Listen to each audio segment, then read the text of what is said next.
Well, among those worried about what a Trump presidency will mean are many of the 3 million Muslims living in the US. They fear an Islamophobic backlash thanks to those comments made about Muslims during Trump's campaign. Gabriel Elizondo reports now from Dearborn in Michigan.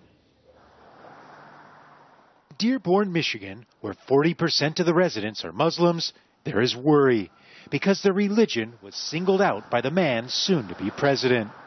A total and complete shutdown of Muslims entering the United States. A day after Donald Trump won the election, we sat down with 3 Muslim American community leaders in one of the most Arab American cities in the U.S. Total shock, still processing it.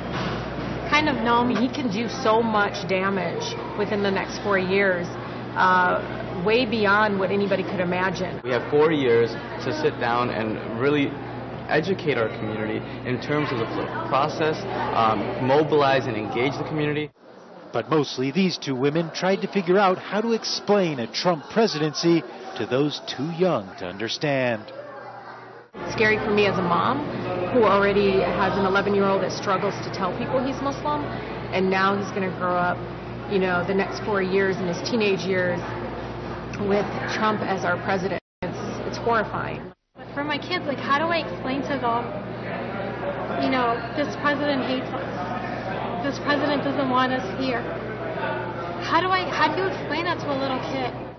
There's real worry here in Dearborn that a President Trump will now be able to enact the anti-Muslim policies that might have helped get him to the White House that have already left lasting damage to the community here. Past year we've had the highest number of hate crimes and vandalisms against mosques that we've had since 9/11. Workplace discrimination against Muslims is on the rise.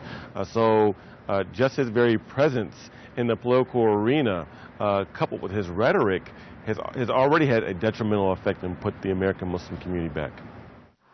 Where no people stand to be affected more by a Trump-led America than those living right here.